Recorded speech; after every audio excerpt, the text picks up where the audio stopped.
All right, welcome back, ladies and gentlemen, for another season of Touchdown Times. This is your host, Andrew Alo, and we got Savvy Sav on air with you. We are on season 2, excited for another year of football, fantasy football, and just football altogether. How are you feeling, Savvy Sav?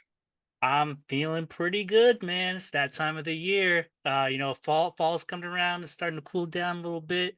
We just got through a pretty bad heat wave over in SoCal, but it's getting a lot better. And yeah, just looking forward to some classic Sundays of laying around all day, watching some football, eating some good food, and just hanging out with the boys. So yeah, man, I'm just looking forward to this season. Yeah, what an exciting season that we got ahead of us, both for touchdown times as well as this regular football season. I'm excited to be back with you guys and hoping you guys are tuning in when you guys can. To get right into it, we are just going to start with the week 1 recap, go over some of the highlights from week 1, some of the primetime games, and ultimately just all of football week 1 had to go through. We'll move along to week 2 preview, where we preview the primetime games and talk through some of the exciting matchups of week 2. From there, we will get into fantasy football segment, Coach's Corner, where we talk all things fantasy football, some stardom situms, some injuries, some upsets, some different things that we're looking for in fantasy football. And it'll be an exciting year for that. Eli will take it away with the betting segment. And then to cap it off, we have the trivia question as always. So tune in to answer those trivia questions on Spotify, and we'll shout you out next week. We do not have an interview segment this week with a special guest. We will be having that start potentially next week or the following week. So stay tuned for the guests that we bring on air and we interview them. So, yeah, to get right into it, matchups of week 1 recap. Eli, what was the favorite matchup of week 1 for you that you got? I mean, my favorite one, obviously, I'll talk about the Birds. Let's throw that in there. They are the first international game of the season, first international game playing in South America over in Brazil, and first game on a Friday night, I think, since the 70s. So, huge, a lot of big historical moments to happen there. But the Birds come out with a win, very close one, 34 to 29 against the Packers. Bit of a sloppy game. That field was kind of dog shit. I know a lot of guys were slipping, falling over. I think Saquon Barkley's first run for us was a slip. And then sadly, at the end of the game, Jordan Love did get hurt. It did look kind of brutal, and I'm sure the field kind of had something to do with that too. Just an awkward hit on his leg. So he's going to be out for a bit. But I think overall, a very good matchup. Definitely playoff potential to see them rematch with each other. And I'm loving both offenses, especially right now with the Birds. AJ Brown, Devontae Smith, they're right back at it. And having the Saquon addition, I think is huge for just our running game in general. Coming off of DeAndre Swift from last year, this is a huge step up. We just paid him, going to have 3 years. Jalen Hurts makes me a little iffy. He had a couple turnovers, little issues with some ball handling, but overall, I think if he can stay somewhat consistent and we just run it down their throats, that'll be the key for our team to continue to succeed. But on the other side of the ball, I get the Packers, man. They still have a stellar offense. Their defense can have some work. I think they gave up a lot of the rush, and they gave up some big passes for the Eagles too. And the hope is just Jordan Love gets healthy, man, because without him, I don't know how Malik Willis is going to do with these guys. They have a good set of young guys, and I think they're going to have a lot of potential this year. They have a tough division to go up against, but let's hope all the love to Jordan Love. Hope he gets better. How about you, man? How'd you feel about this game? What was your favorite game of the week as well? Yeah, so this game was a good game, especially on a Friday night. Gave us a little excitement for the first week of football. Saquon Barkley went off with 3 TDs, 24 carries, over 100 yards. Really puts things in perspective when you have a balanced team like the Eagles, right? They can run the ball, they can pass the ball. Jalen Hurts, some of his decision making isn't quite there yet, but he did enough to get through. 2 TDs, he threw 1 pick, but it didn't stop them from winning the game. The Eagles move on to 1-0. Jordan Love, I think if you have him on fantasy right now, you look to some other players that might be available. Matthew Stafford had a good game. If you can get a Jaden Daniels as a backup from somebody, that's probably a good shot for you guys there. there. Finished the game with 260 yards, 2 touchdowns, and 1 interception. Josh Jacobs, another key offensive weapon for the Packers. Now they have that run game. 16 carries, 84 yards. Then Jaden Reed went off with 4 receptions, 138 yards, and 1 TD. That's exceptional for fantasy football purposes right there. It looked like Jordan Love was spreading the ball out quite evenly, so it doesn't look like he has a clear-cut target, but that may change, especially with Malik Willis stepping up and filling that role. We'll see what that looks like as far as his targets. Might be best to kind of hold off on those Green Bay wide receivers until you see Malik Willis play. But overall, great first game for a Friday, and Eagles come out on top. They move to 1-0. Packers fall 0-1. Amazing game there. Moving into the season opener, that was Thursday. The Ravens took on the Chiefs at Arrowhead Stadium. Lamar Jackson and company traveled to Arrowhead. They took the L 23-27. Very, very close game. Lamar Jackson, 26 completions, 273 yards, and a touchdown. Really put it on his back, especially with the 16 carries and 122 yards, over 100 yards, both passing and rushing in that. Looks like he was the do-it-all type of guy there. Isaiah Likely, great waiver wire addition for you guys if you guys are looking for a tight end or just looking to bolster that tight end spot. Isaiah Likely had 9 receptions, 111 yards, TD, definitely a waiver wire target. We're not sure how that's going to look with Mark Andrews just yet, but it looks like they're playing double tight end. On the other side of the ball, Patrick Mahomes doing what he does: 20 completions, 291 yards, 1 touchdown, 1 interception. On the ground, Isaiah Pacheco, 16 carries, 45 yards, 1 touchdown. And then Rashee Rice was his number one target with 7 receptions, over 100 yards, and 1 TD. Put up some great numbers for fantasy purposes there. Overall, great game. I thought it was very close down to the end. You know, if Isaiah Likely would have had some white cleats, might have been a different story.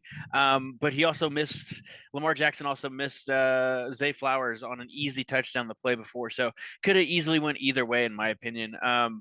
Yeah, great season opener to see the AFC, battle it out again, the conference championship battle it out again as the first week to start things off great for football. What were your thoughts on the Chiefs and the Ravens, Eli? I mean, like you say, a great game. I definitely see the parallel with the Eagles and Packers, where it could be a potential, good playoff matchup. These two teams are Mm-hmm. vying for the Super Bowl right now, and yeah, so it's definitely a preview for that. I think Patrick Mahomes, he has a solid team this year. Add in Xavier Worthy, a really really good sleeper to probably pick up if you were in your drafts. He also had a day as well, so you combine those. He's still got Kelsey out there who had a very quiet game, but I Mm-hmm. feel like he's going to continue to ramp him up again.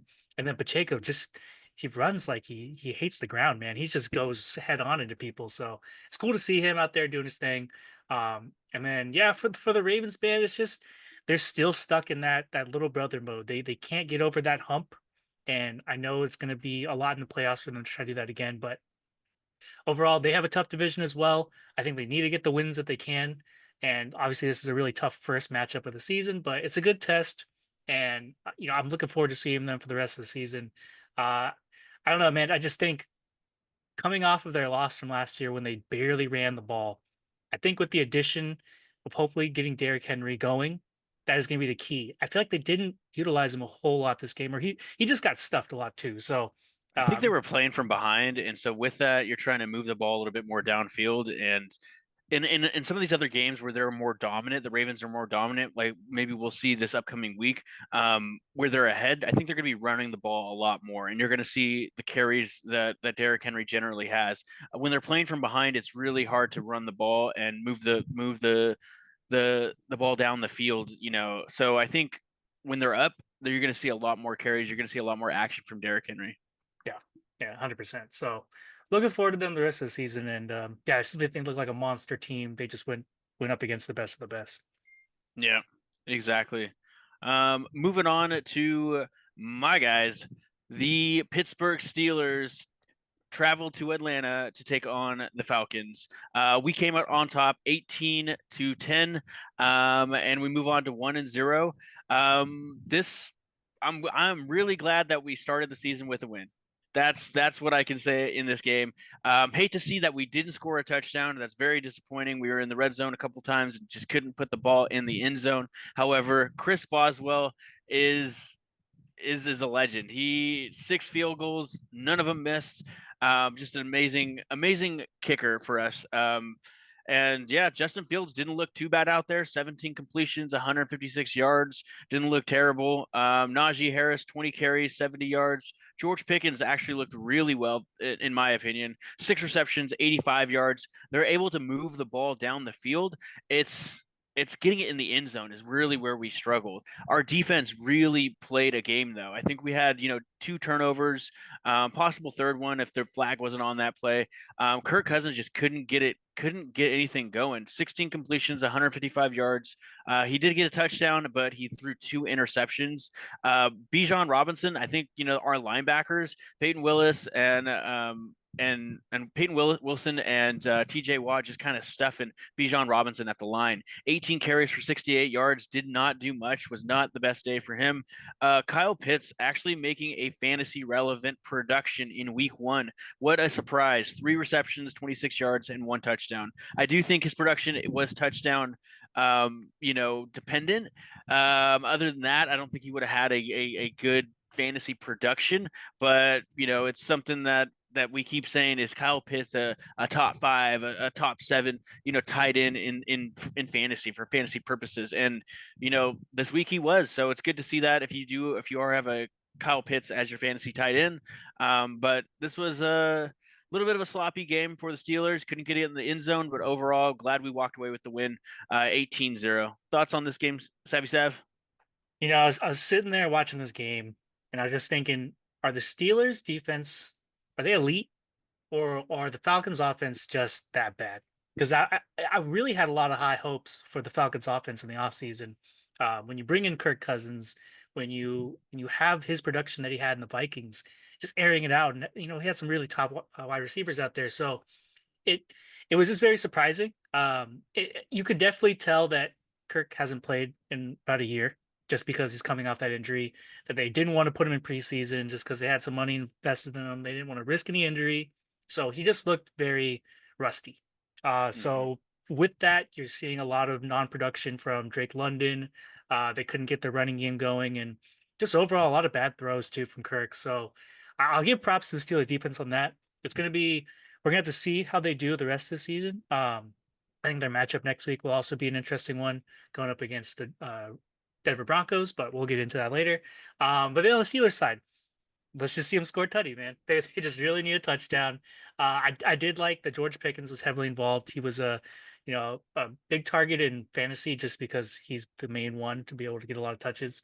And then Najee, with Jalen Warren still coming have that nagging injury, I think they wanted to give a lot more production to Najee, and I think he's just a classic, not super fancy or anything, but he'll just get it down the field for you, run it up the middle, and yeah, man, that's kind of how I see it. But overall, it just I don't know. Looking at it, I just have a lot of disappointment in the Falcons, and we'll see if they turn it around. But right now, it's not a good showing on their offensive end. Yeah, definitely think the Steelers' strong point as a team is definitely their defense and their ability to make turnovers and capitalize on those turnovers. I think in this specific game, with Justin Fields and having a new quarterback out back there this year, a lot of it depended on controlling the clock and feeding Najee the ball, and then setting up that play action pass for George Pickens down the field. I think they executed it well up until the red zone, and that's kind of where we struggle at. I'd like to see some more, you know, some more RPO action with Justin Fields. I think he has that ability, and see how it turns out, especially in that red zone. Give us a lot more options. But overall, great game. Steelers move on to 1-0, and looking forward to some touchdowns next week. Nice, nice.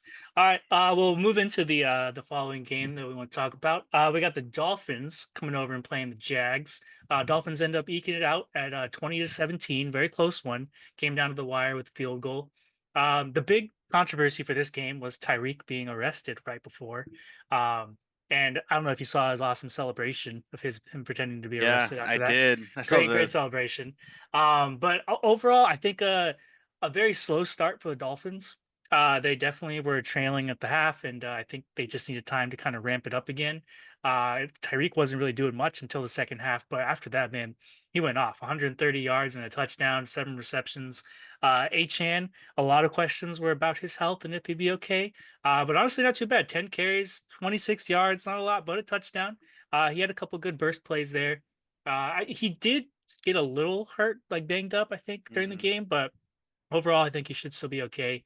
And then Tua, 338 yards for the day. This man was airing it out. Jalen Waddle had Yeah. a good day with him too. So that and a touchdown. I think he did what he needed to do to win this game. And overall, love to see the Dolphins offense start, heating up.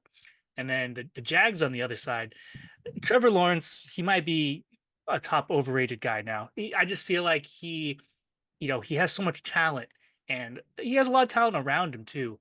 But just I don't know, just some bad mistakes on his part. Only 132 yards and a touchdown, only 12 completions. I mean, this was a game where they were up as well, and they kind of just ended up letting it fall through their fingers. Travis Etienne, not too bad of a day, 44 yards and a touchdown. And then the rookie, Brian Thomas Jr., 4 receptions, 47 yards, and another touchdown too for him. Overall, good on their side with some of their guys, but yeah, I don't know. I just Trevor Lawrence just might be a little overrated. What do you think? Yeah, for him getting paid as much as he's getting paid, I think he's, in that top five, quarterback, that got the bag. And for you to have 12 completions on your first game, it's a little concerning. Specifically because I believe they have, a good wide receiver group with Christian Kirk and Brian Thomas Jr. And it's up and coming, it's young, but I think they have a lot of talent, in that wide receiver room. Travis Etienne, we drafted him top five back in fantasy, and for him to get 44 yards, we're kind of concerning. If he didn't get a touchdown, I think that would have been, kind of a bust for week one if you're a fantasy owner for him. Overall, I do think Trevor Lawrence needs to step it up as a quarterback and as a leader of that team and just do better. The completions need to improve, and he needs to just be hitting his targets more accurately in order for them to come out on top. With this, I think the Dolphins started a little late, and they weren't definitely the first half team that we thought they would come out and be, but that second half they definitely came out, and Tua started slinging the ball around and got it to Waddle, got it to Hill, and got some touchdowns and a lot of targets out there for that good wide receiver group, and that's kind of what we expect out of the Dolphins, right? Tyreek Hill, Jalen Waddle, they have these top receivers, and they need to utilize them. Achan, I think I think he's questionable going into week two. I don't think it's a big issue. I hope he's able to start. I have him in one of my leagues as well. But if not, Start's going to be there, and it's definitely good to pick him up if not. But overall, great game by the Dolphins. Way to come back and win it. In the fourth quarter. What are your thoughts about Tyreek Hill? Did you see that body cam footage that was released just recently? I did not. I did not. I only saw the initial posting about it. Was it interesting? It was pretty interesting, man. The cop kind of came up and knocked on the window, and Tyreek's like, "Hey, don't be knocking on my window like that." And then he's like, "Put down the window." And he rolled it up. He's like, "Put down the window." And then they basically opened the door and dragged him out, and pretty forceful in that nature. So I think the cops are now on administrative leave, and Tyreek's looking to to press some charges, I guess, or something. So we'll see Yeah. how it plays out. I don't think it's going to be a huge thing. I think if anything, he's going to get a ticket, and they're going to call it at that, unless Tyreek wants to, take it to court. But it it just the fact that he pulled him out like that is just crazy because I don't even know if they knew who he was. You know what I mean? That's the thing. Like, shouldn't they? They should know, right? Like, if he's on his way to the stadium, I don't know. He did say, "Hey, I'm going to be late. Like, just give me my ticket." Like, so it was hours before the game, but regardless, it's an interesting topic to talk about, and we'll see how it unfolds as far as the legal situation with Tyreek Hill. Wouldn't be the first time he's in trouble, but definitely want to avoid it if we can, especially if you have him on your fantasy team. Um, Moving into the Cowboys and the Browns. The Cowboys travel to Cleveland to take on the Browns. This was a great game for Dak, in my opinion. Almost 20 completions, 179 yards, one touchdown. But more than that, payday for Dak. Dak got paid, and he is the highest paid player in the NFL, if I'm not mistaken, right? I believe so. Yeah. Yeah. CD Lamb got the bag as well, so they're set up for the future in that regard. Ezekiel Elliott signed back with that team, so they're looking to have the same weapons. Brandon Cooks is on the team that they had, a couple of years ago when they were making that playoff run. So all the weapons are there for this Cowboys offense, and they start the season strong, coming out on top, 33 to over 17 to the Browns. The Browns are supposed to have a top, 3-5 defense, and it's not looking like that in this game. Do you think it was a factor of lack of production with Deshaun Watson and that offense, or was it the defense that really let the Browns down in this game here? Man, I mean, it's probably a factor of both. Deshaun Watson just isn't as good as he thinks he is. At least he's not showing it. Um, I had a lot of hope for Amari Cooper this game. The acquisition with Jerry Judy, and Joku was had a couple good catches too. I know he got hurt, but I think overall, like they have the talent around there. But I'm just not a big fan of Deshaun Watson. Obviously for other reasons, but for sports wise, yeah, he's not. He's just not doing it this week. So I don't know. It's going to be a test. I thought he flashed a little production at the end of last season, and maybe with a full training camp and off season around him playing, you'd think that there would be more to show this first game around. But I think the Dallas Cowboys, at least their defense, they showed up. They did what they needed to do, and I think when you force a team to play from behind, it's just more stressful. You're forced to air it out more. I mean, Sean Watson had 45 passing attempts. That's a lot for one. That's a good amount. So I think you force that, which can force a lot more turnovers, which having two interceptions, kind of shows. Um, and yeah, for Dallas's side, they were able to just have everyone eat. Dak had a decent day, but he didn't really have to go off or anything. CD's classic CD, no touchdown for him, sadly, but with 5 receptions and 61 yards, it's still solid production from him. And I think overall they were able to spread it out pretty well. Um, this is a story for me for the Cowboys, though. They always start out looking pretty good. You get a lot of confidence and hope in them, and then their fans' dreams get crushed, usually like halfway through the season. So I don't know. Uh, Just I can never get too high on them because this is also a situation. Are the Cowboys good, or is Cleveland just that bad? At least the first part of the season, I don't know. So I think it'll be a test when the Cowboys maybe play a better team. But for now, yeah, I'll give it to them. They were able to put up what they needed to, and thank God they did because that payday would have looked pretty rough if they didn't do any production for this one. Yeah, yeah, on both ends for Dak and CD. Tough to see CD, not score when we're drafting him second, third overall, in fantasy, but he still had a good production as far as yardage and catches and whatnot. But we'd like to see him, get a touchdown or two, at least to help stay relevant in fantasy. Um, Moving on to the Texans. The Texans travel to Indianapolis to take on the Colts. This was a very close game. Texans came out on top 29-27, and they move on to that 1-0 record while the Colts fall short at 0-1. Is Richardson the real deal in fantasy football for this game? He got it done in the air and on the ground, but there was definitely some mistakes made. The completions just I think if you're looking to be a franchise quarterback for the Indianapolis Colts, you have to have more completions, and you can't rely so much more on your legs to get those crucial third downs. In my opinion, great game by C.J. Stroud, great game by Joe Mixon and Houston Texans all around. Diggs came away with 2 touchdowns. Nico Collins over 100 yards. Joe Mixon, 30 carries for any running back. 30 carries is a lot. We don't see that many carries typically in one game, but it was very balanced. 24 completions by CJ Stroud for over 230 yards and 2 touchdowns to Diggs. Great game with the Texans, and it was interesting to see the Colts hang with them for as long as they did. Alec Pierce, 3 receptions, 125 yards, 1 touchdown, broke a couple big plays there. We were hoping to see that from Michael Pittman as far as fantasy relevancy and purposes, but they stayed in the game. What are your thoughts on Anthony Richardson, his production in this first game? I think he picked up right where he left off from last season before he got hurt. He does love to run. He's a very mobile quarterback, and his accuracy I think has gotten a little better. And just seeing him air it out is just so exciting and fun that it just makes him a must almost must see like TV for that.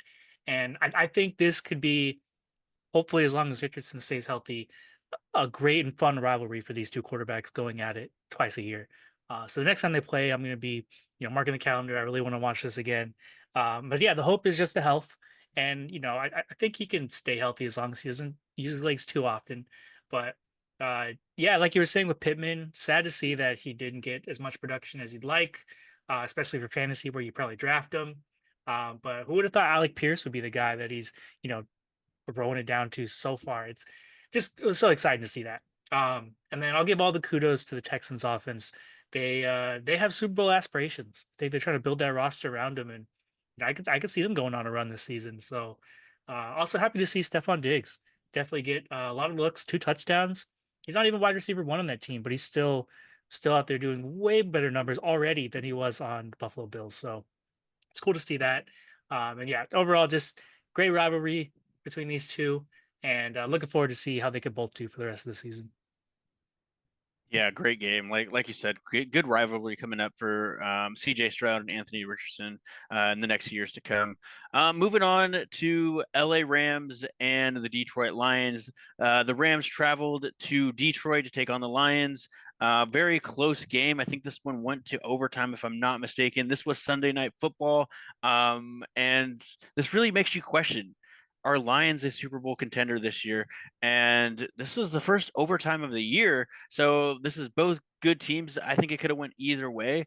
And I think the Lions just came out on top. They were both played really great games. It was unfortunate to see Puka Nakua get injured during this game, but it showed that Matthew Stafford still got it. Over 300 yards, a touchdown, an interception for Matthew Stafford.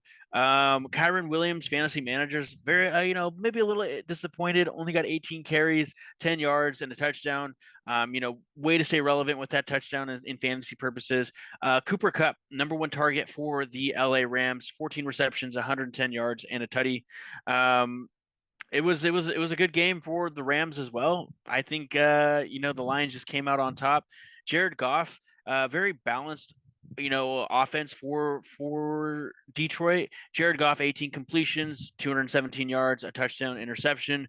David Montgomery, 17 carries, 91 yards, a touchdown. And then Jamison Williams. This is what we thought the Mon-Ra St. Brown statistic would look like going into week one, but it looks like JMO came out on top with 5 receptions, 121 yards, and a touchdown. They went into overtime for this game. Great first Sunday night game of the season that went to overtime. Do you think it could have went in the Rams' way? It could have swung the Rams' way in this game, and if so, what did the Rams need to do in order to make that happen, either next time or later this season? Um, First of all, I forgot that the rule change is that they went back to if you score a touchdown first, you win. I guess it's only for playoffs, right? That if you score a touchdown, the other team gets a chance to score a touchdown. Yeah. So I thought that was during the regular season too, but I mean, to answer that, just wait till playoffs. I think that's your only chance. You have to wait until you get that opportunity because that's just bad luck. That's literally just the toss of the coin, Yeah. and that you end up on that side. Because clearly both these offenses were able to be productive, and I think whoever got the ball first was going to score. So it probably just came down to that. And there's not much you can do in that situation. But the Rams hung in there, and I think that they're just as good as long as they can keep their health together. Cooper Kupp is the man again. We were trying to see that from last year, but he had the nagging injury, and now I think him and Puka are just flipping. I think Puka's going to have a nagging injury throughout it, and Cup's going to step back up. So definitely all the Cup investors, you probably got him in a decent spot. Start him every week, especially now if Puka's going to be out in IR. Cup's going to be the man. So enjoy that production. And then St. Brown, dude, I don't get what happened there. It so frustrating because I own him in a couple leagues and just couldn't get anything out of him, man. It just seemed like everything that was going towards him just wasn't working out. I don't know. I don't know. It's tough to watch. But David Montgomery and Gibbs, they're back to splitting it pretty evenly. Gibbs is definitely getting, I think, a little more production just with running, but they're giving Montgomery more options of scoring too. So if you have both those guys, I think, or if you have one of each, start either one. They're probably both going to be productive anyway. So it's going to be the same situation as last year. Hopefully that'll help out with health. I know Gibbs has struggled a little bit during the offseason with some health. So maybe him getting some break and snaps is good for him. He can be a lasting value. But I don't know. What do you think about the health of these guys? Oh man, I had both of them at one point on my fantasy team last year, and it was such a struggle to pick who to start because they would just go back and forth. They're splitting it pretty evenly at like 55, 40, 45, 50-50 as far as snap share. It looks like David Montgomery is getting, majority of the looks, especially at goal line. A goal line aspect of that, and he got in the end zone. I think it was a bad, down game for Amon-Ra St. Brown.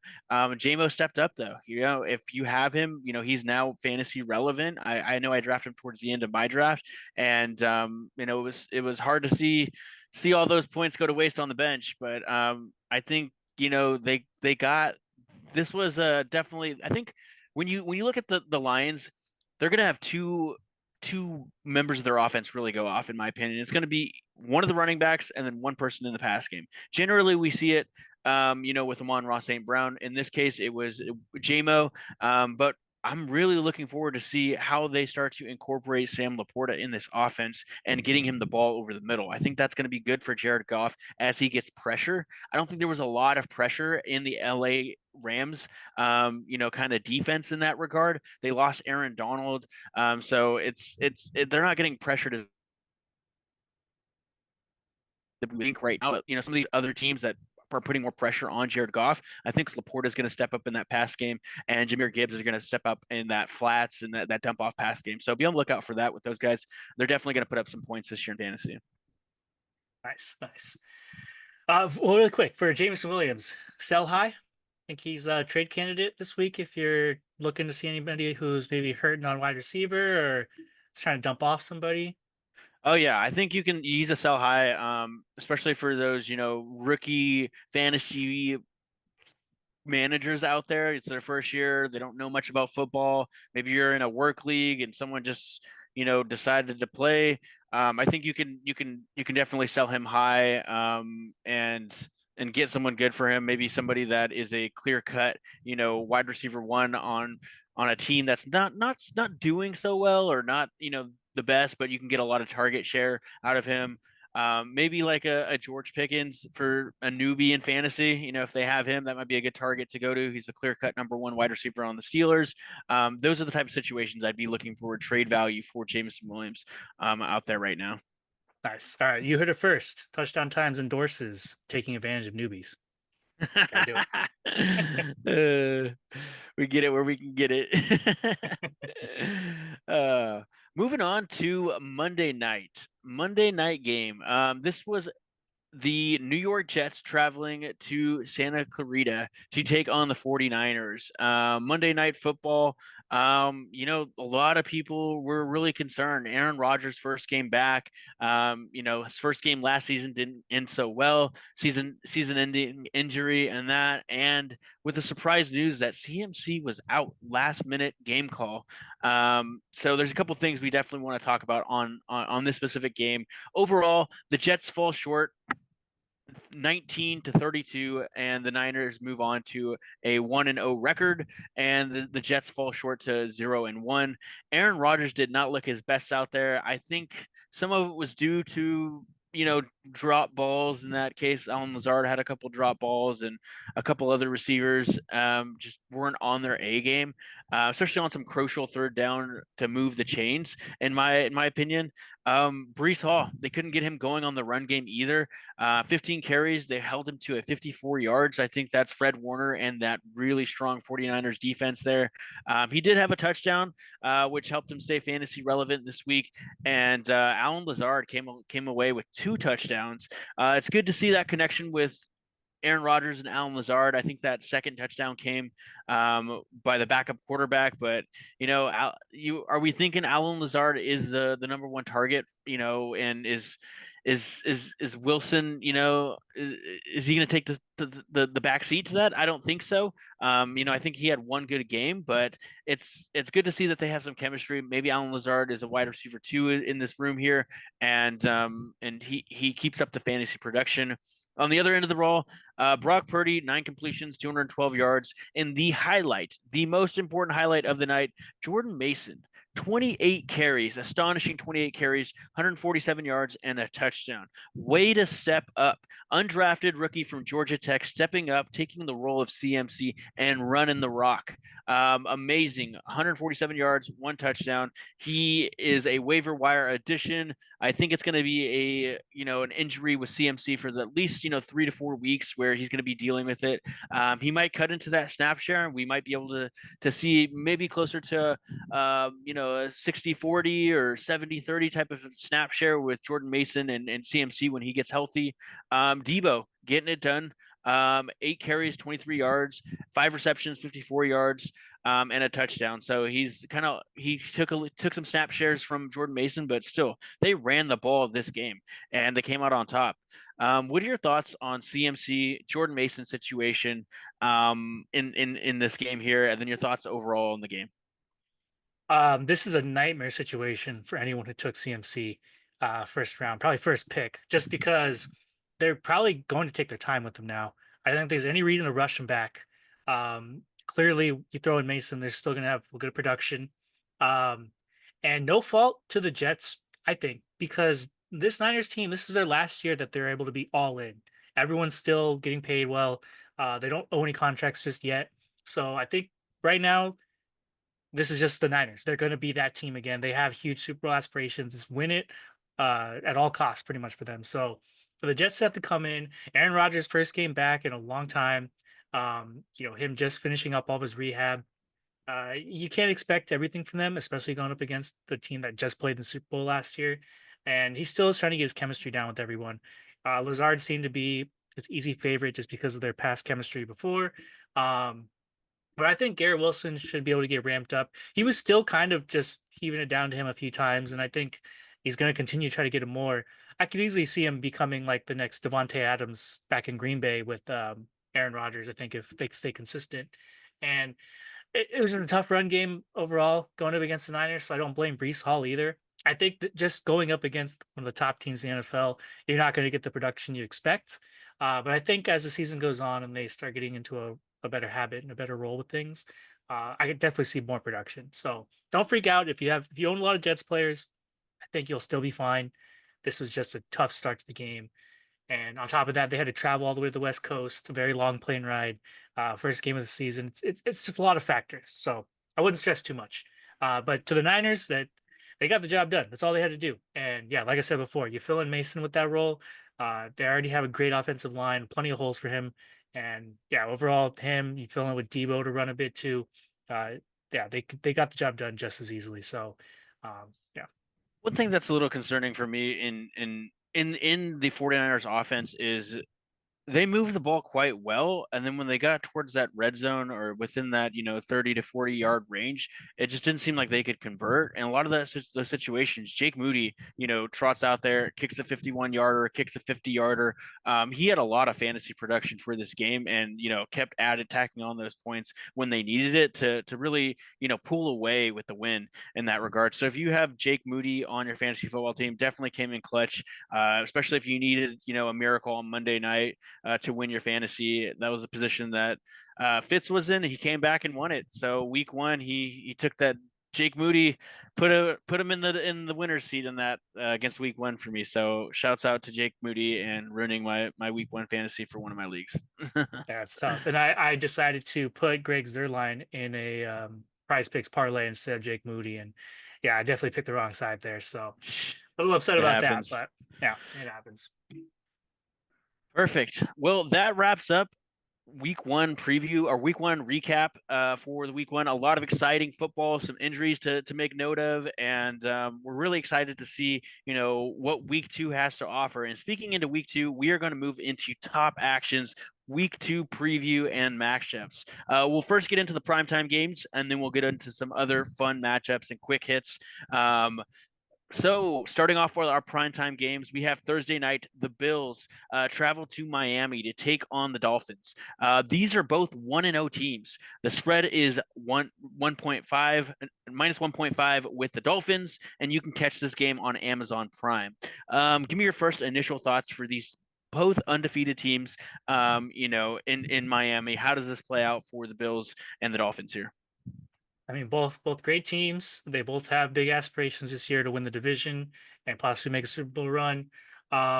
This is just a straight up, I'm not sure, but I'll give it to the Dolphins because they're at home. I think if they can, pick their offense up and start strong, maybe contain Josh Allen where they can, I think they have a good shot. So I'm gonna give it to the Dolphins on this one. What do you think? Yeah. I think I would give it to the Dolphins as well. Josh Allen just plays hero ball, and with that, I don't think he has his receivers, the chemistry and receivers like he did in the past with Stephon Diggs and Gabe Davis and a couple of the other guys in the past. Now, they have Keenan Coleman and some of these other wide receivers that he hasn't built up that chemistry with.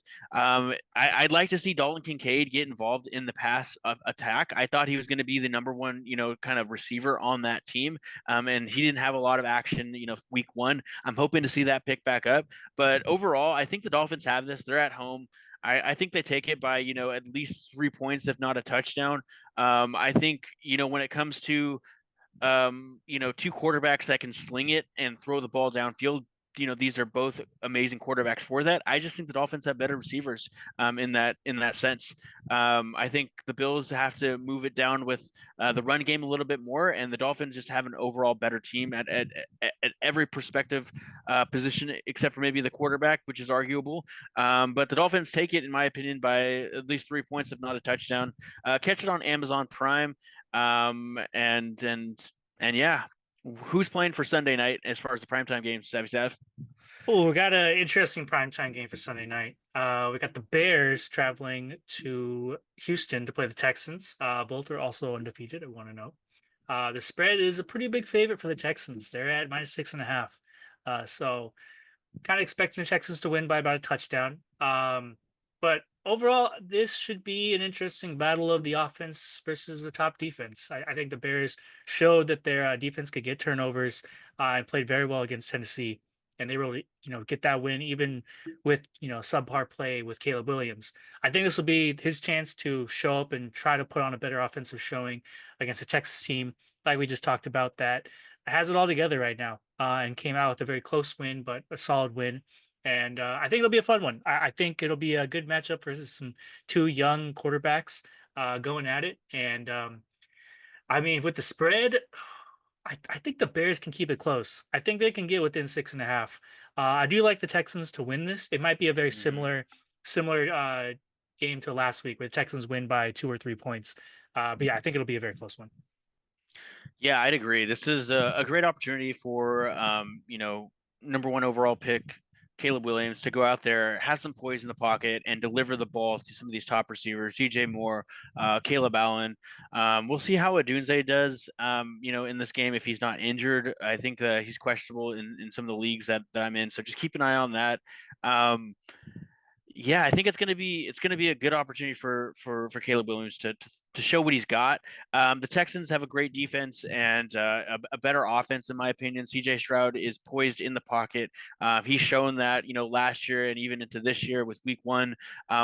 They have a amazing receiver room with Stephon Diggs and Tank Dell and a lot of these young wide receivers out on the wide receiver room. I think it'll be a good play by the Texans. I think they do cover the spread and they win by at least a touchdown. I can see that. I can see Caleb Williams struggling a little bit, back there, especially if the Texans can put some pressure on there. I think that's going to be their defensive plan is to put pressure on Caleb Williams and make him throw the ball and hurry some of these passes and make him throw some incompletions and some interceptions. So we'll see how it turns out. I take the spread on this one.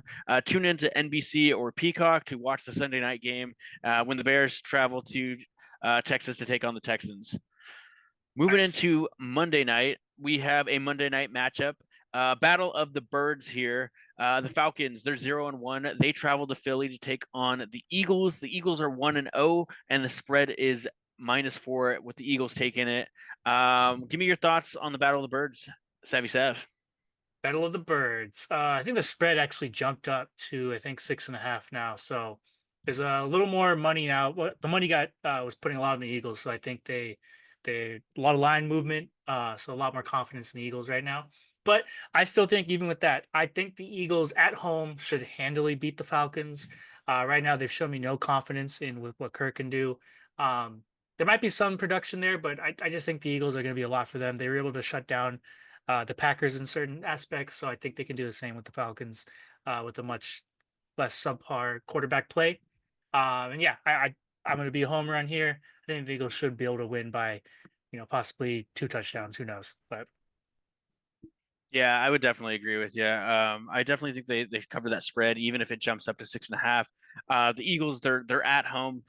They play well at home, and for the Falcons, it's their first road game. They're already down 0-1 in their record, and they have to go into a harsh Philly environment to take on these Eagles. These Eagles are a Super Bowl contender, in my opinion, on the NFC side. So it's going to be an uphill battle for Kirk Cousins and Bijan Robinson and Kyle Pitts and Drake London in this regard.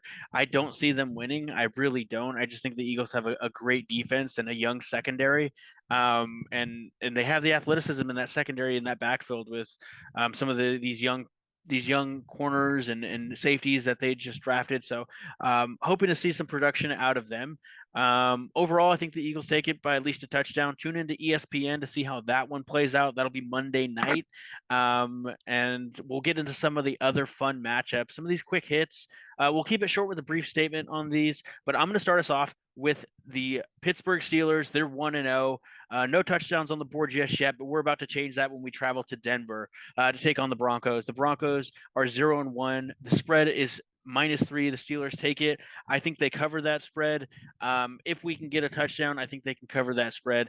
I think this is a good opportunity to have Justin Fields, start and pick up the production and put some touchdowns on the board, put some points on the board. That's what we really need from the Steelers offense.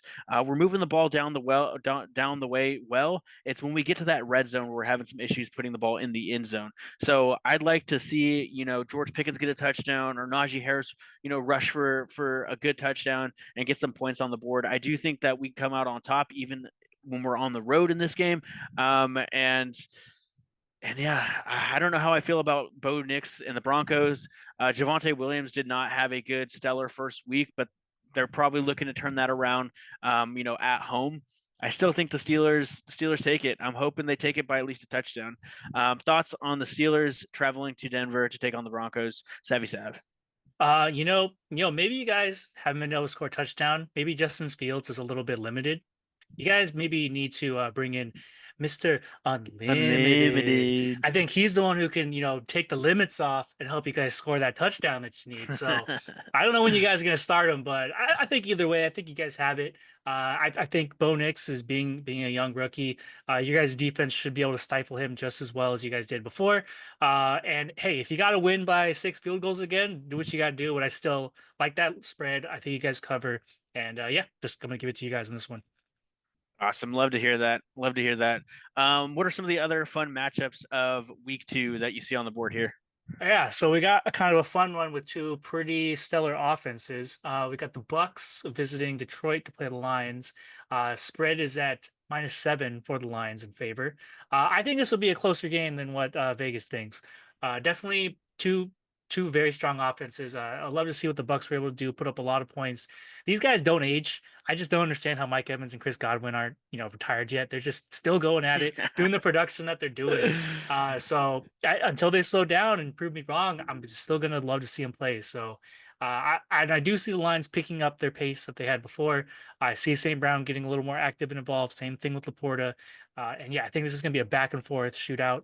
It's gonna be really fun. So this is probably one of my favorite matches I'm looking forward to this week. How about you? I'd agree. This one is going to be a shootout. These are two highly productive offenses, in my opinion. And like you said, Chris Godwin, Mike Evans, they know that playbook. Baker Mayfield, he's really cementing himself in this offense and taking over that QB1 role. And that's hard to fill, Tom Brady's shoes in that regard. But I think he's doing a great job. I really do. I'm interested to see how the season goes for Baker Mayfield and where he ends, both in fantasy relevancy as far as quarterback situations, as well as, just overall, like it's getting to the point where he's been consistent. He's been to a couple different teams and he's been consistently good and have the production that he's had. Now he's landed a long-term deal with the Bucks, and he's got great weapons there, with Rashid White or um, with White at running back, as well as Mike Evans and Chris Godwin. So it's going to be interesting to see. I think the Lions do take it. They're at home. I think it's going to be closer, like you said. I think it's going to be closer. I can see them, winning by a field goal right at the very end, with the kicker trotting out and kicking a game-winning field goal. So I'm hoping the Lions win it. I'd like to see the Lions, make a deep playoff run just like they did last year, and that'd be really good for Detroit. So overall, I think it's going to be a great game, but I would give it to the Lions in this regard. They played real hard last week, and I liked what I saw. Nice, nice. Yeah, that would be a fun one to tune into. I believe that one's on in the morning as well, so a good morning game that we can check out. Another one on the docket is the Bengals playing at the Chiefs. Bengals coming off with a very slow start to this season, like they have in the past. Very disappointing loss to the Patriots, and definitely disappointed a lot of people who were in survivor pools. We'll get to that later. But yeah, definitely a tough one. And they're gonna have to go against one of the top teams in the NFL now. And you got a really good matchup with Joe Burrow against Patrick Mahomes. The real question is, is this offense for the Bengals gonna start warming up again? Is Jamar Chase, now that he's able to play that last game, he's got a little maybe more reps in, a little more time at practice. And is T. Higgins back? I think that's a question too. You need this offense to be humming. And sadly, I don't think that's going to happen for this game. I think it's going to be another slow start. And I can see the Chiefs really running away with this one. They did not look good last week. The Bengals didn't. So, yeah, the spread's at 3.5, but I think the Chiefs could easily win this by 2 touchdowns. What do you think?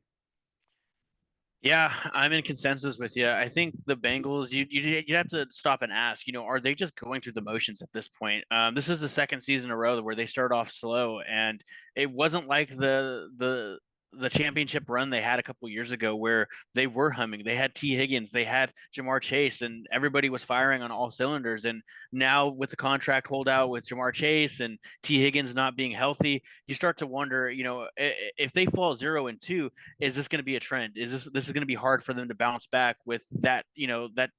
That shapes the culture in the locker room, and it's really hard to bounce back when you're 0-2, and especially when you're going up against the Super Bowl champions. It's hard. It's going to be a hard game for the Bengals. I don't see them coming back and winning it. But we've seen Jamar Chase and Joe Burrow have this spectacular connection, and they've played since college. So I think they're gonna lean on that, and we'll see how this week goes for them in practice, and hopefully they have T Higgins back. But I think the Chiefs definitely take it by at least a touchdown. I would take the spread on this, and the Chiefs. I would 100% take the spread on the Chiefs winning this by at least a touchdown. Um, yeah, they're traveling to Arrowhead as well. It's the loudest stadium in the NFL, and it's a harsh environment. So I think it's hard to make those audibles at the line. I think the Bengals fall short to 0-2, and the Chiefs move on to 2-0. You can make some money. Tune into CBS to catch this game. But the Chiefs run away with it. Patrick Mahomes does well, and Travis Kelsey, I believe he gets some more utilization this game.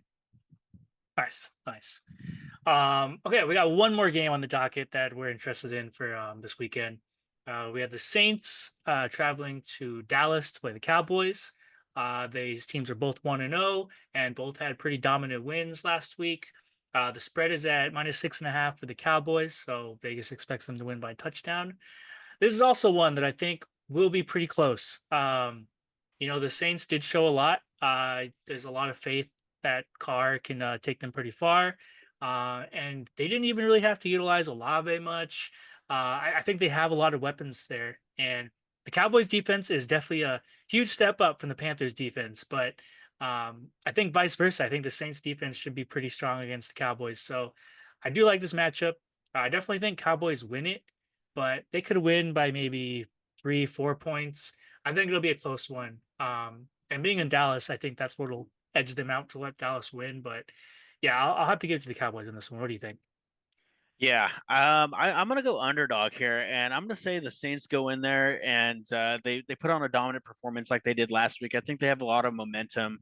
I think they scored 47 points last week, and with that being said, the Cowboys had a dominant performance as well, 33 points on a good Cowboys defense.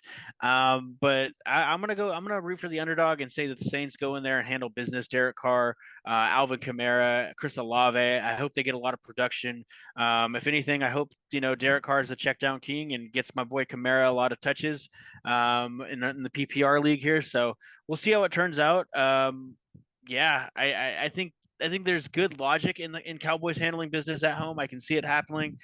Tune into Fox to see how it plays out, but I'm rooting for the underdog here and saying that the Saints take it by at least a field goal. All right, interesting. All right, so we got some fun underdogs. We'll get to that in the betting segment. Nice. All right. Well, that kind of wraps up the week 2 preview that we're going through. We'll move into some of our fantasy corner, fantasy talk. Usually this portion we'll talk about the guest fantasy teams and how they're doing, but since there's no guests this week, we'll just talk about our fantasy teams and the leagues that we're in. It won't go too crazy into detail, but maybe just like our first round picks, what our thoughts were, and what our records have been this first week. So I'm back, the reigning champ of 3 fantasy leagues last season. Feeling on top of the world still. But I'm here. I'm here to make a run again. I'm trying to win back to back. So I'll start. I was in 4 leagues last year, and now I'm adding an extra one, so I'm in 5. I'm hoping it's not a trend where I just add a new one every year because that can get pretty ridiculous. But And expensive. and expensive, unless you win. You just got to keep winning, get your money back. That's the key. So yeah, so for mine, I'm in 2 regular redraft leagues. For those ones, I had first pick, which I got CMC. It's a little Oof. rough there. Couldn't start him, but still was able to eke out a win, so I was happy with that. The other one I had Saint Monroe St. Brown. That was also very disappointing with him, and that was the 7th pick. I ended up losing that one, so 1-1 now. And then my other 3 leagues. So Andrew is in 2 of these with me. The one that I'm not in with him, I'm doing a super flex league this year. So that is where you have your flex spot can have a quarterback. So our draft was very weird. I've never drafted before in a super flex, but quarterbacks went first round, majority of them. Interesting. So I ended up getting Jalen Hurts. I think I was 5th pick, just because he kind of dropped to me. Michael's in that. And he picked up Josh Allen with the second round pick, 2nd pick overall. So that was an interesting one. But yeah, got Jalen Hurts. Also had Jordan Love. So my team is Love Hurts. But sadly, Jordan Love got hurt. Love Hurts. But yeah, so a little rough, a little ironic. So yeah, I'm kind of struggling there to figure out my second quarterback now because everyone has at least 3 quarterbacks in their team in that league because Oh, you kind of need that third one. So that runs deep. yeah, I think all that's left for me to pick up is Malik Willis and um, Jacoby Brissett. So I gotta decide if I want to pick up those Reaching. guys or not. And then the last 2 leagues, doing my a keeper league this year. Andrew's in it as well. This one, the keeper league, is where you get to keep up to 3 players the following season. So it gets a little more interesting when it comes to trades and who you draft initially, because you can decide if you want to keep them for the future. So there is some emphasis on rookies. For this keeper league, I picked up Jahmyr Gibbs in my first pick. I was 9th overall. Um, Kind of decided to go with the running back. Usually don't go running back first round, but since he fell to me, like he's young and I think he should be solid production. And I think once they get rid of Dave Montgomery, maybe next year, um, I think Jahmyr Gibbs will be the solid guy there and good to keep for at least a few years. Uh, Actually, that I'm wrong. You can't keep a first round pick. Doesn't matter. Forget I said any of that. But yeah, Jahmyr Gibbs still a good pick. And then lastly, we decided 6 of us to do a Avengers style league where all of us, there's only 6 of us, and the scoring is super crazy. You have like 2 or 3 spots open for each position. So 2 quarterbacks, 3 running backs, three wide receivers. So a lot of production on offense. So that one was really crazy. And I picked Amon-Ra St. Brown my first pick, and that obviously not has not felt very good this first week. But overall, I'm very excited for that league. I just love getting to have my hand in all the pots to kind of see all the top players. Um, and it's a little ridiculous. The scoring is crazy. I think everyone's averaging around 200 points each week, so it's been pretty fun. But yeah. Yeah, yeah, great. I don't know how you can do five, man. I mean, I think I cap out at four leagues myself. Five just seems like so much to manage and to stay on top of. But you can definitely tell that we're into this fantasy football thing. And you went in three out of four last week. You got your cred, your street cred there. So you can take our advice, with some credibility in that sense. As far as my leagues go, I'm in the Degens League, the Avengers League. I have a league with some of my homies, and then an old work league. Excuse me a second.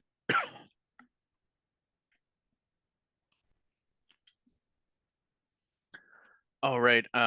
Picking back up. My first overall pick, my first round pick was going to be CD Lamb at number two. I picked him second overall. I think him and Dak both getting the bag, as well as him being the number one offensive weapon on that team. I think there's a lot of value for CD Lamb. I actually ended up picking him in an old work league again at a second pick overall. So I picked him twice overall, second pick, two different leagues. And then I got Brees Hall for my first running back in two different leagues as well. One with the fifth pick and one with the third pick. So I'm going all in on Brees Hall and CD Lamb. I think one of the names that I have for one of my teams is rice, lamb, and a glass of Chardonnay. So that is CD Lamb and Rashid Rice and Zach Charbonnet. So yeah, it's a little pun on that, but I'm looking forward to each of my leagues here. That Avengers League is pretty crazy, like Eli was saying. We're each averaging about 200. I walked away with a win in that league. Specifically, my record right now is 2-2 for week one. I thought I was going to be 3-1, but Fitz came back with Jake Moody Monday night, and it just killed me. Very surprising to see Jake Moody put up that many points as a kicker, but shouts out to Fitz and the 49ers. I know that's his team. So great first week. I'm excited to see how the rest of the season turns out, and I'm excited for my teams. I feel like I drafted really well. I think I got two A's, a B, and a C plus as far as drafting, and I think that's because I reached for somebody that was injured on that C plus rating. But that might skew some things, maybe not. We'll see how it turns out. But definitely, one a good tactic to take when you're drafting is draft someone that's on the injured, and then when the draft's over, put him on that IR spot, and then go reach for somebody on the waivers and be that first pick to pick up somebody off the waivers. So yeah, there's some strategies out there for drafting. Yeah, got any other strategies for the audience in some of these drafts?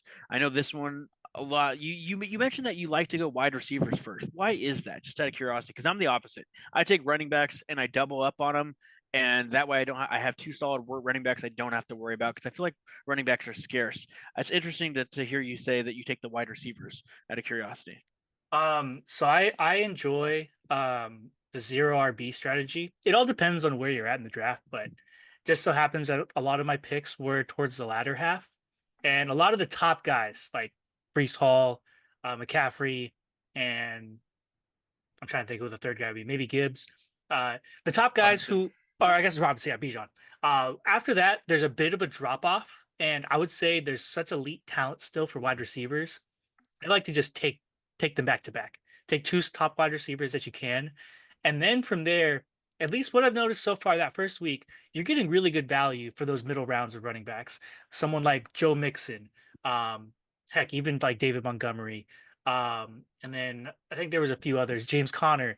Like these guys are putting up decent points as long as they're going to stay healthy throughout the season. So I think the strategy would be as long as you can get solid production from wide receivers, a great production there, and then decent production from those guys. Maybe get you a top quarterback at some point. Maybe pick up Lamar Jackson or Jalen Hurts in the third or fourth round. You can build around that, and I think you can kind of shuffle through some running backs depending on injuries and holding on to handcuffs. Um, I've done that in the past, but I usually do that if my pick forces me to, you know. Mhm. So I try not to reach for certain guys if I feel like there's better value, maybe just at the wide receiver position. Yeah, that's interesting that you say that because I'm the opposite where I think, like you said, if you're getting a top, three back, Christian McCaffrey, Brees Hall, Bijan, if you're getting one of them and you double up and you get a Alvin Kamara or you get a Travis Etienne, I think at that point you're solid in those two positions as far as your running back goes. I think with that being said, then you can focus on some of these other wide receivers that have a lot of upside, a lot of potential upside. George Pickens, you can get him at wide receiver two, probably, round 4 or 5 or maybe a little bit later, but he's the number one target on that team. He has clear cut wide receiver one roles. There's no other person competing with him. I'd say same with I would say there's just a lot more wide receivers that have potential upside, in my opinion. Um, and I think we're kind of our ideas are kind of switched in that. I just don't want to have to rely on an inconsistent running back to fill an RB2 or an RB1 role. And so I tend to pick the double up on the RBs and then pick a clear cut, top QB. I have Lamar Jackson in one of my leagues, and Kamara. So my name for that is Lights Camera Jackson. So I'm like, That's Cameron Jackson. yeah, Nice. I won that league. There you go. um That's what's up. yeah, so overall, there's some strategies for the audience there, whether you want to go RB or wide receiver, and I think as you get into it, you can if you don't get a top, three tight end, save that for later. Have your tight end be towards the end of your draft. I know Eli did that in one of his, but overall, there's some strategies for you guys as far as drafting, and hopefully your guys' draft turned out well and you got some great picks. Again, I'm gonna say our records here. I came with the 2-2 this week. 1-2, lost two.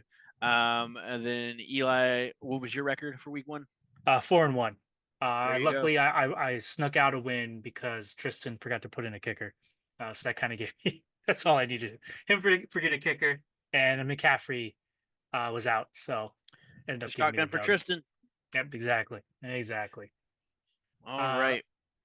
Cool. So moving in from kind of talking about our fantasy teams, we'll just kind of go briefly over some fantasy news and things to look out for.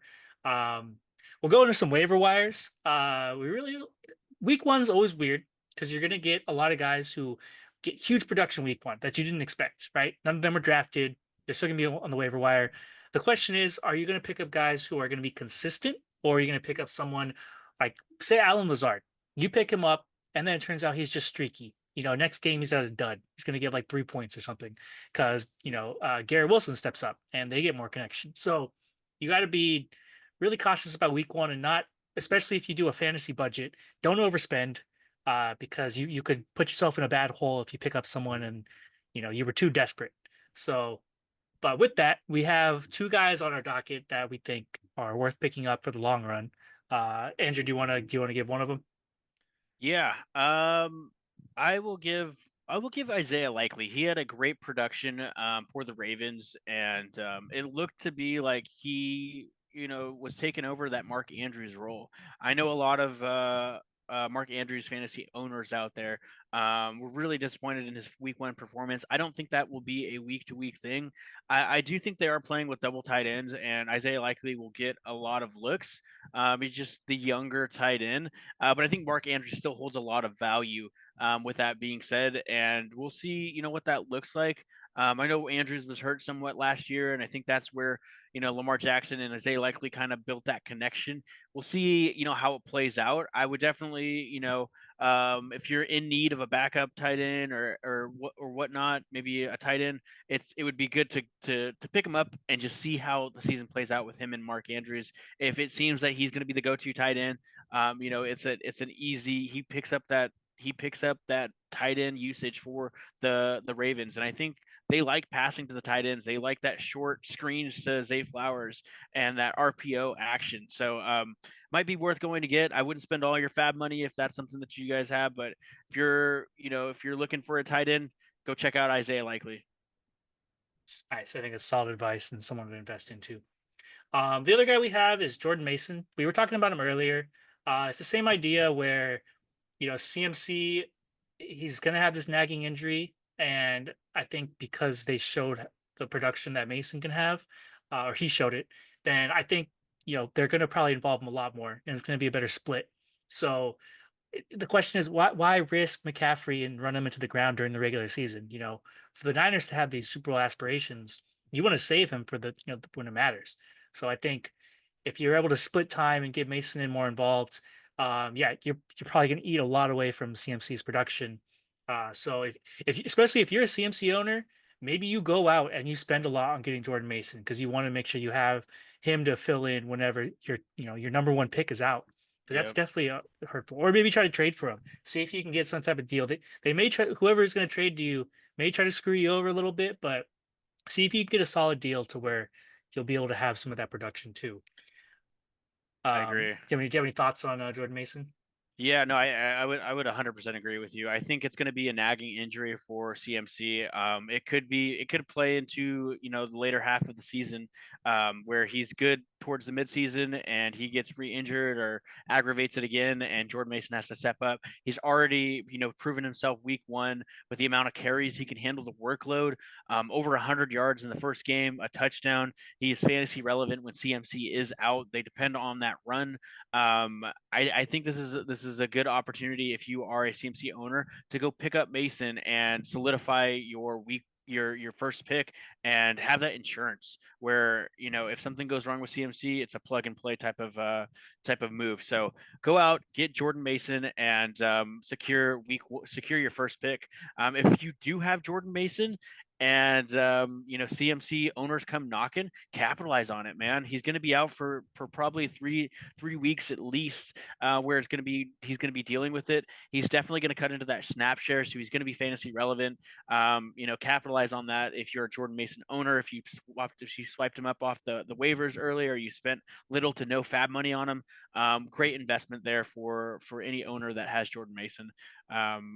Yep, Exactly. that's our waiver wires. That's our notable additions for waiver wires.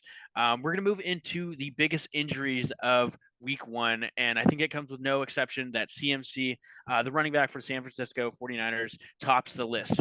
Like we said, this might be an injury that might be 3 weeks. It could be longer. It could go into the later half of the season. We don't know. But that it's just something to put at top of priority if you're a CMC owner, just because you invested a lot in your number one pick for him.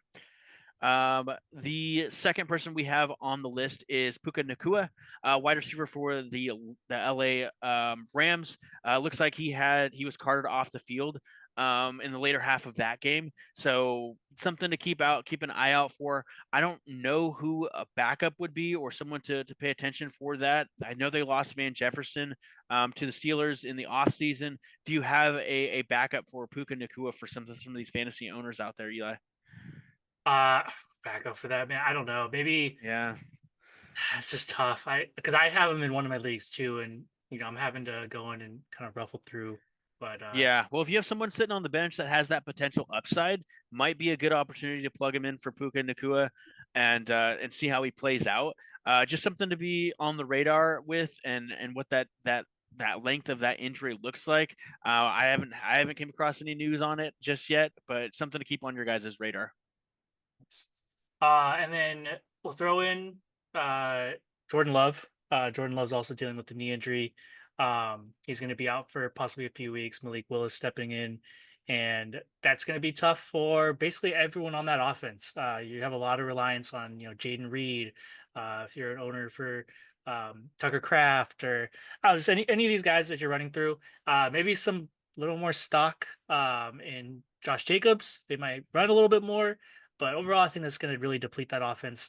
It depends on Malik Willis's play, but just be cautious when you're putting out those guys to start, and just hope that Jordan Love is going to be good in the next few weeks, but we'll have to wait and see. One more injury too that affected me is Jake Ferguson. He ended up having a bone bruise, and he's going to miss some time, but we'll just have to wait and see. So if you were like me and waited till the end of the draft to pick up your tight end, that's going to be one of the guys that we're looking forward to, and now he's going to be dealing with some issues. So try to ride the waiver wire. Maybe that's when you put it all for Likely. See if you can get Isaiah Likely and fill in that role instead while Ferguson gets better. But yeah, just some strategies there to look out for. Um, and then oh, so Andrew, you're trying to make a trade with me right now. Okay, okay. uh, just typing something for my co-host here. He's trying to make a sneaky trade, but we'll see. We'll talk about that off mic. I'll let you know. I'll let you Best know. and worst performances of week one. I will turn it over to you for top performances, and I'll take worst performances.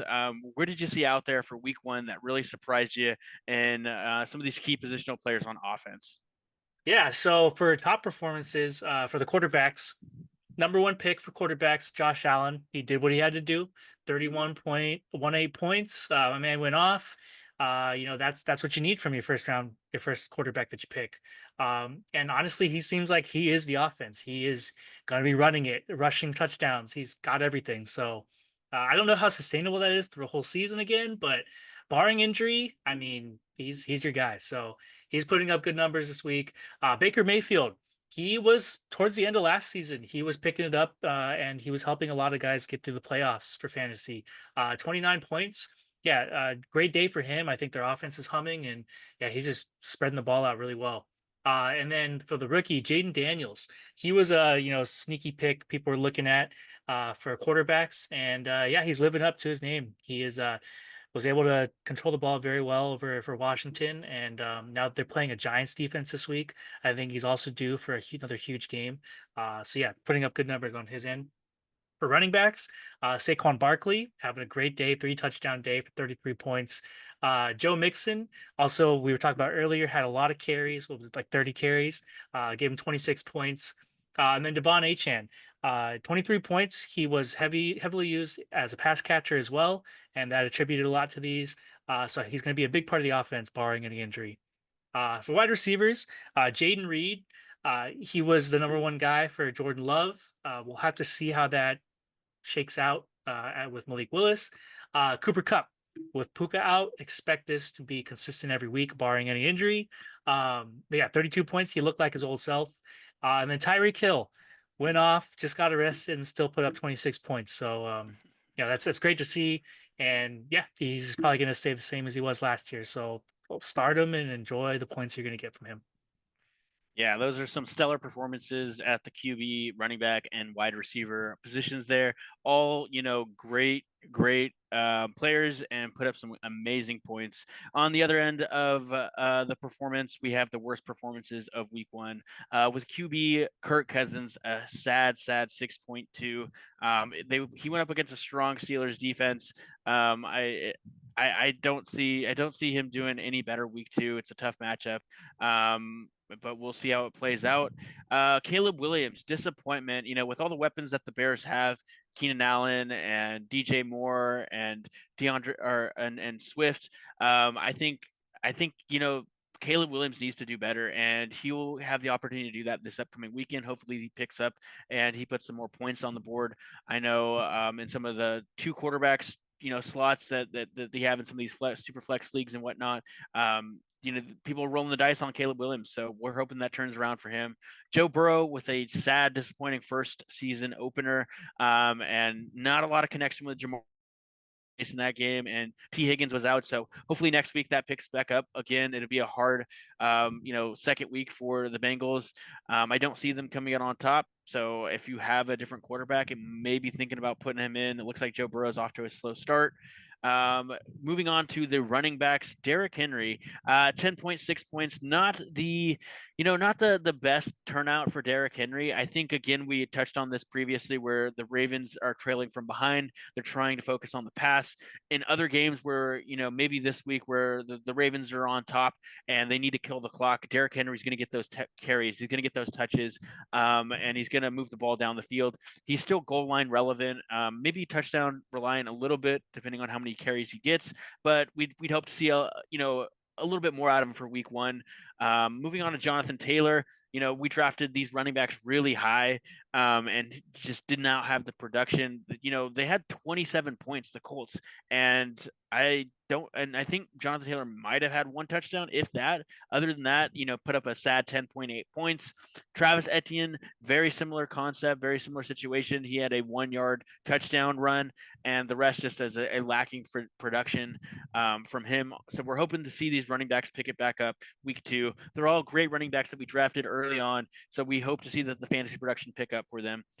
In wide receivers, the rookie wide receiver Marvin Harrison Jr. Sad 1.4 points in fantasy production. Drake London 3.5 points.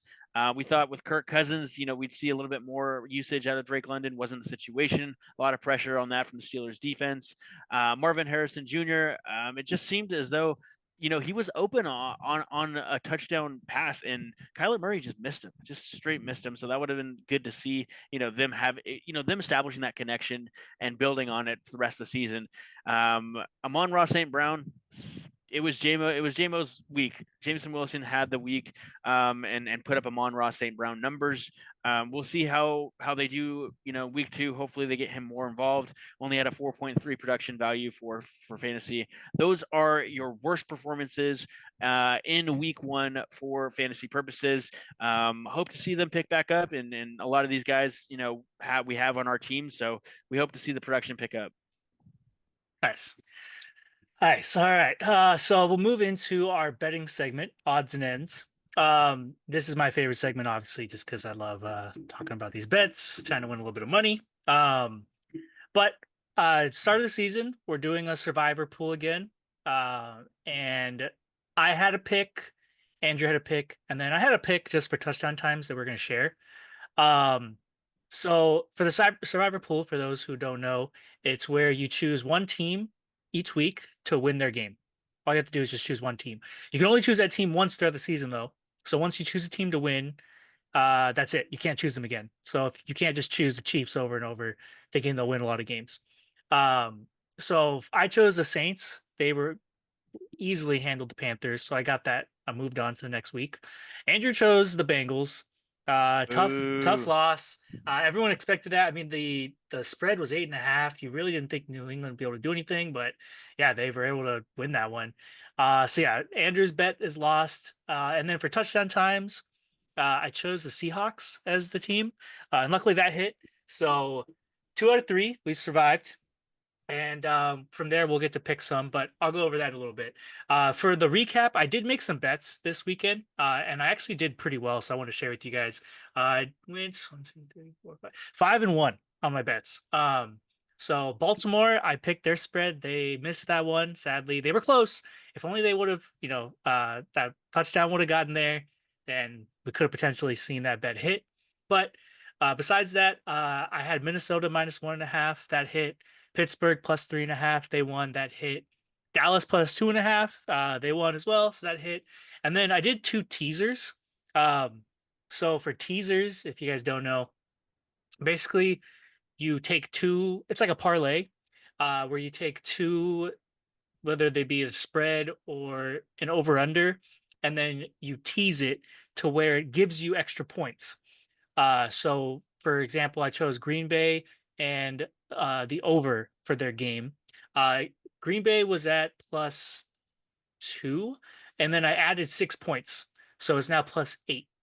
And then the teaser, I chose the over. The over was originally at, I think, 49.5, 48.5, and then it moves the over down to 43.5. So it gives you better odds, or better numbers with the same odds.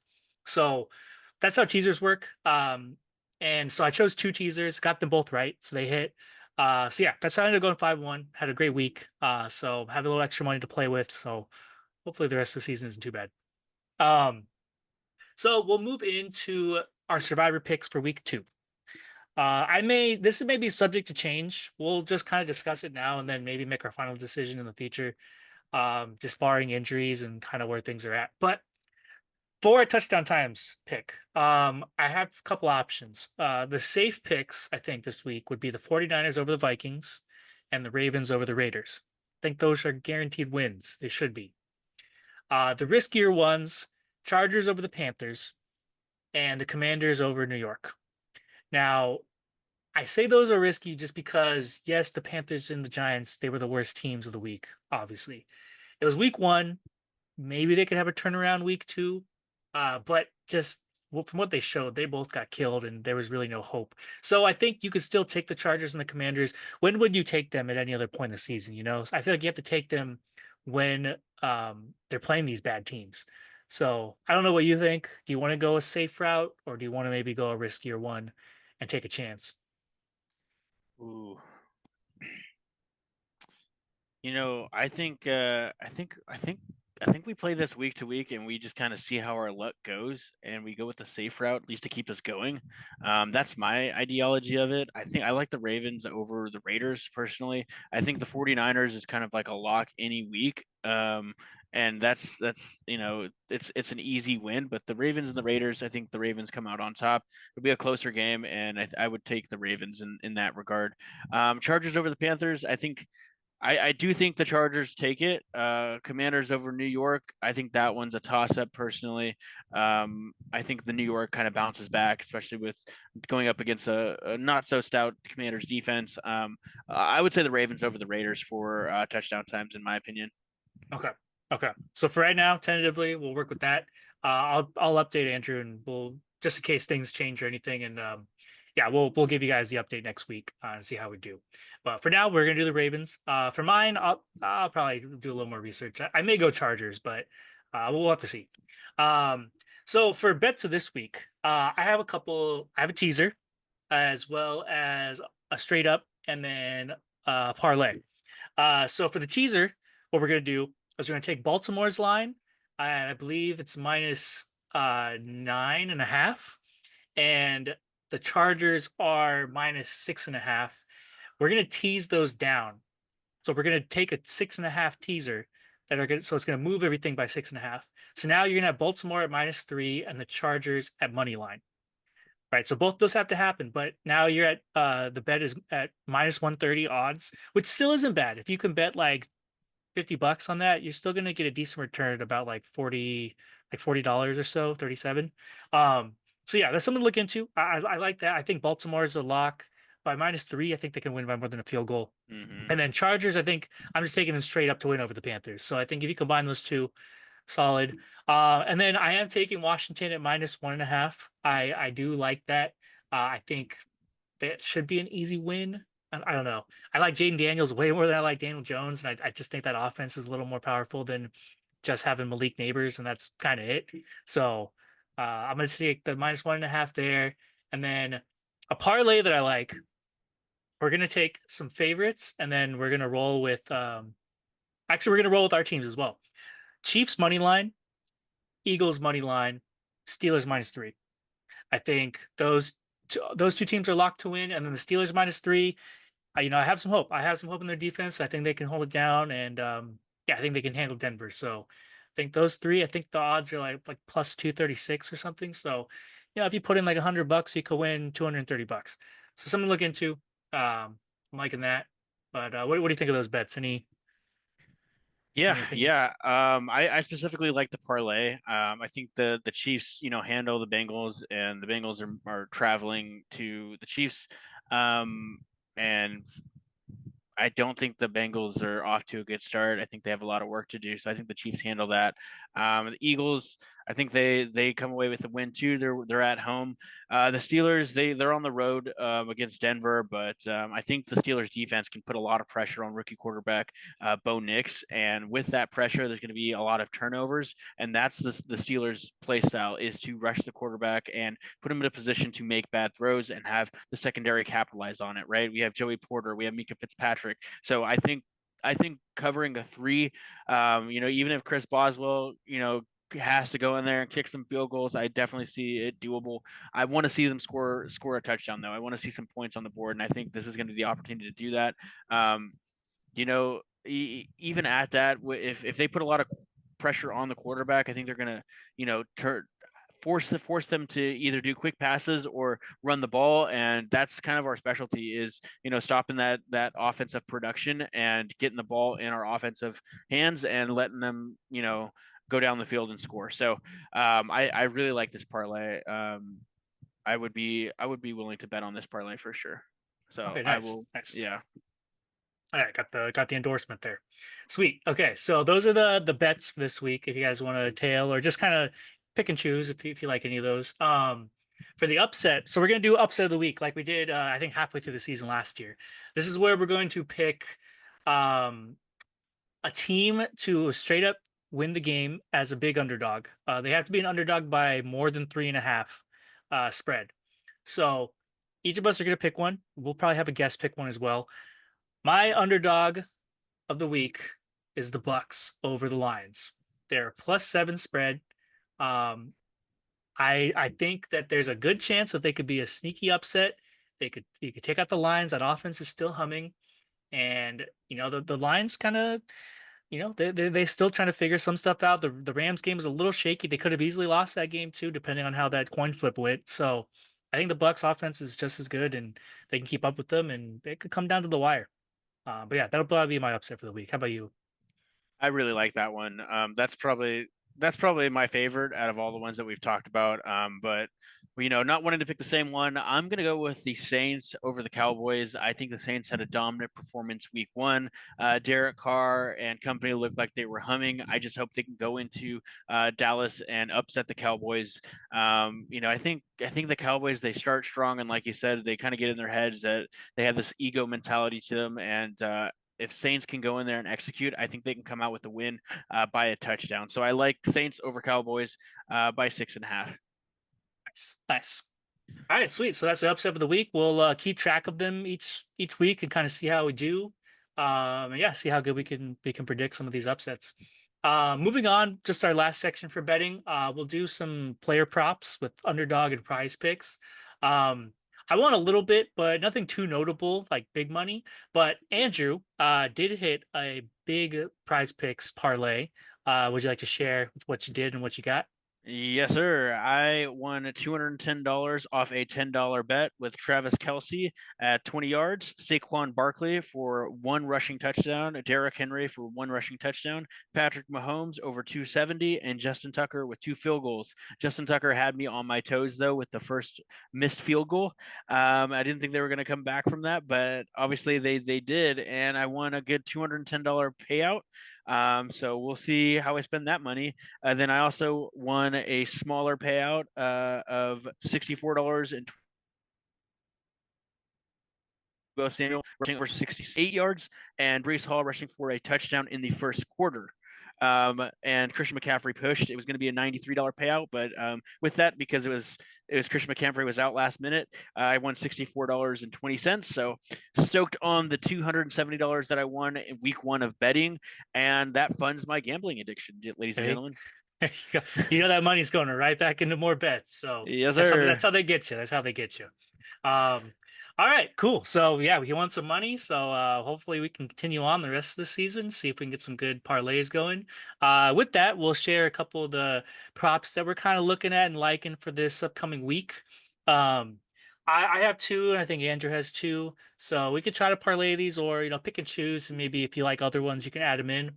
My two that I have, Deshaun Watson under 220.5 passing yards. I still think he's going to have struggles again this week. and he had a pretty low number last week too. So I just don't see him having as much production, and I'm just take the under on the passing until he can show up and prove it. Um, and then a quiet game from Jonathan Taylor last week. I'm going to take his over 72.5 rushing yards. I think they get him back into a better rhythm, and the Colts have a more favorable matchup this week. So I'm just going to take the over, and I think he kind of gets his game going in the rushing game. What are your two picks you got, Andrew? Yeah, I have Josh Allen going over 247 passing yards, as well as Rashad White going for 45 rushing yards. I think both these are very attainable for each of these individuals, especially the Rashad White at 45 yards. They can't pass the whole time, and Rashad White is the number one back.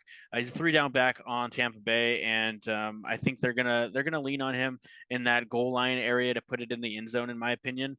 And Josh Allen, he just seems to do it week in and week out, whether it's with through the air or on the ground. I think this week, the Bills will be forced to pass quite a bit, taking on Miami, and I think it's going to be a shootout. I think it's going to be an air out. So I would look to have Josh Allen over 247 passing yards and Rashad White 45 rushing yards. Nice, nice. All right, sweet. So those are our prize picks for the week. We'll kind of see how we do next week and give you guys a little recap. Hopefully, if you guys like them, see if you can put them in, make a little extra cash, and yeah, man, just enjoy the season. But gamble responsibly. Don't want to go too crazy. So yeah, that kind of concludes our betting segment, odds and ends. Good luck to everyone this upcoming week.